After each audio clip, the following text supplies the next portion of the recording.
Next sample agent to agent application we are going to implement is a authenticated agent card implementation. Okay, so we know that in the agent card, if there is any sensitive information is there from the organization, or if you want to protect our agent card from malicious users, the server can implement an authentication mechanism, and only if the client is sending those authenticated requests, then only the server will respond back with the protected agent card.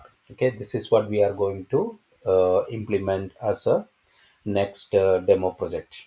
So for that, let's look into the specification and SDK implementation. So as always, we are going to use agent to agent card resolver method.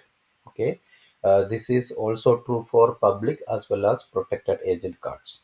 But there is one requirement: when we are requesting the card using get agent card method, if we pass the authentication mechanism in the HTTP arguments like HTTP keywords parameters, then the client agent will give this extra header, authentication header to the request, through the request to the server, and the server, if that authentication is successful in the server, then the server will send back the extended or protected agent card. Now let us look into the specification of authenticated extend card.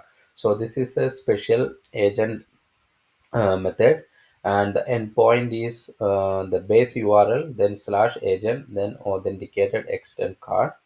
So in order to configure the support for protected, we need to configure this extended agent card URL in the client, and then we need to send the authentication header with the client request, and if the request is successful, then it will send back the agent card.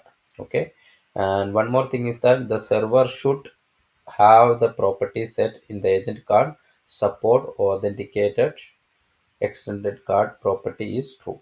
Okay, so we are going to see this specification, how this is implemented in the Python programming, and we are going to run this demo in the upcoming lecture.